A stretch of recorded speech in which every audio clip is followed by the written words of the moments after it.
Sampurasun. Selamat pagi, Assalamualaikum warahmatullahi wabarakatuh.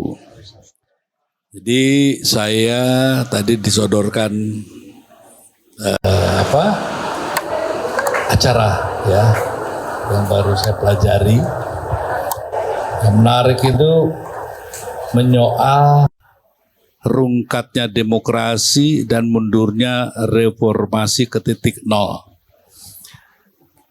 Saya pikir untuk hari ini kalau ditugaskan menyoal gitu ya, saya rasa kita semua sudah sering menyoal ya. Tapi bagaimana kita mencari solusi itu lebih penting ya, menurut saya. Ya, Pak ya. Jadi maaf kalau saya menawarkan daripada menyoal, karena nanti pasti sudah banyak di medsos kok ya tentang siapa. Kan kita duduk di sini, tidak mungkin kita duduk di sini dan menyoal masalah ini ya, kalau tidak ada yang membuat persoalan sehingga persoalan itu jadi dipersoalkan dan hari ini kita menyoal. Nah menurut saya kalau menyoal kok kurang enak gitu ya. Kita bahas saja. Jadi kalau menurut saya sekarang sudah cukup lah kita membahas. Tapi bagaimana saya kebangkitan civil society itu ya, yang menurut saya mungkin akan sangat lebih banyak membantu untuk menjawab sekaligus. Paling tidak kita tidak hanya berhenti menyoalkan.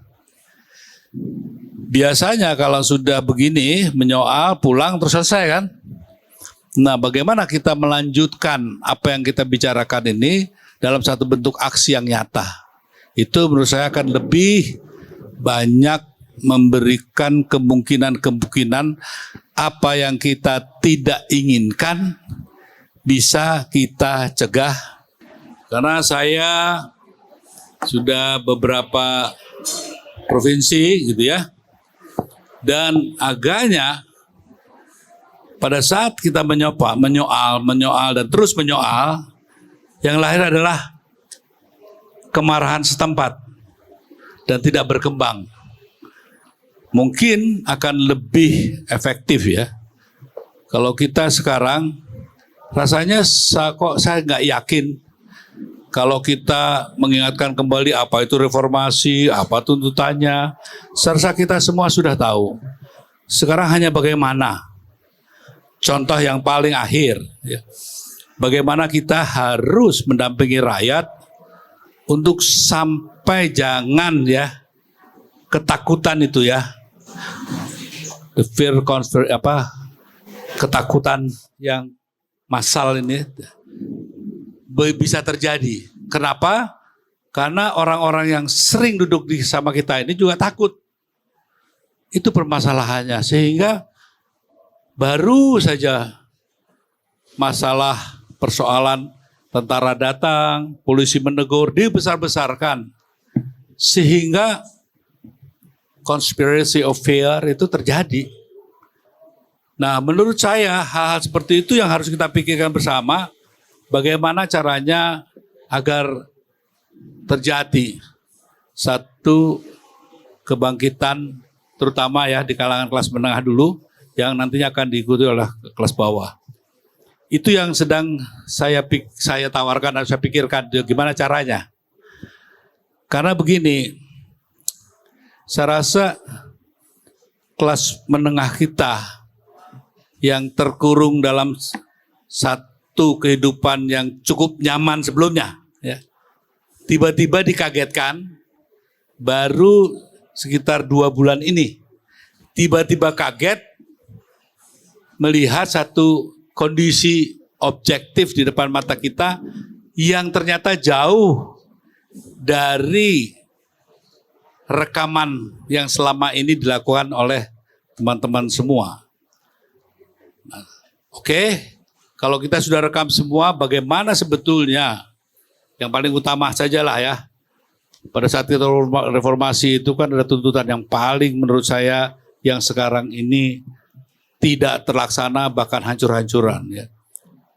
To build a clean government and good governance itu ya. Itu yang paling pertama, hancur-hancuran ya. Tentunya turunannya itu anti KKN. Nah ini yang sebetulnya perlu kita tekuni bersama ya. Bagaimana sebetulnya, kalau menurut saya ini masih ada waktu lah. Selalu dikatakan sudah 70 hari. Masih 75 hari lagi, tinggal 75 hari lagi. Saya pahami itu. Tinggal dua pilihan. Membiarkan ini terjadi, atau kita dengan kesadaran memberikan perlawanan untuk itu.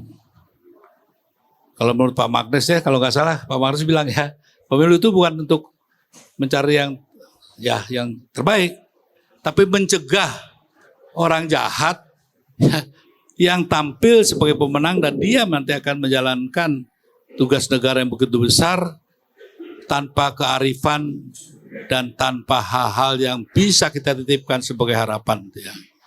Itu sebetulnya, dan saya setuju sama Pak Magnes itu.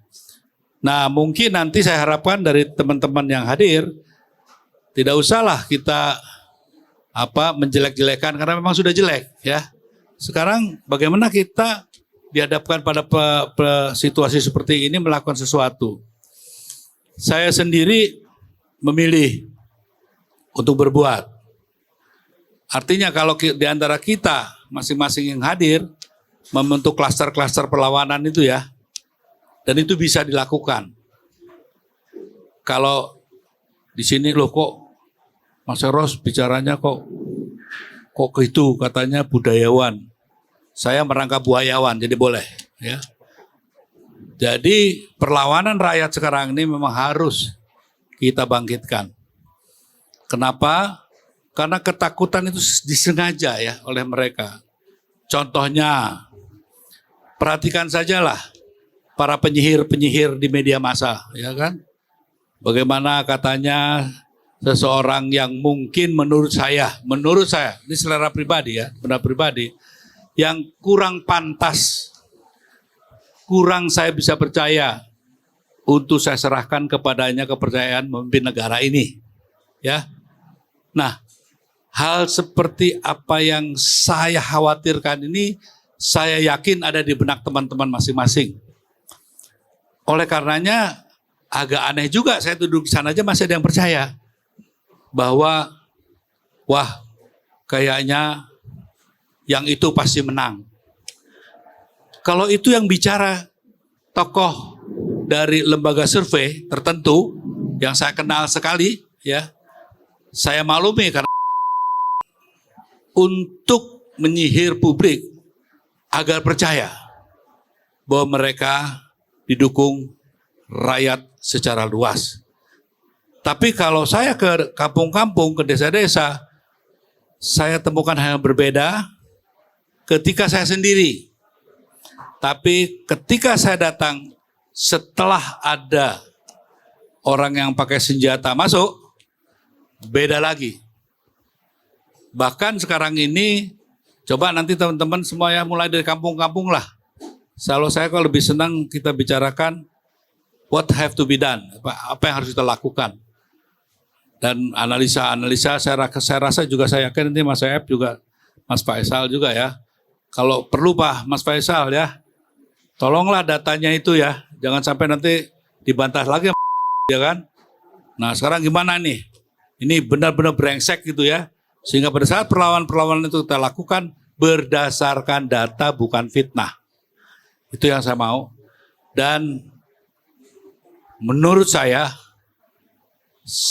kok tidak yakin apa yang dikatakan teman-teman yang saya di lembaga survei, walaupun gelarnya sudah PhD, karena kenyataan lapang tidak begitu itu hanya membuat kita, semangat kita menurun.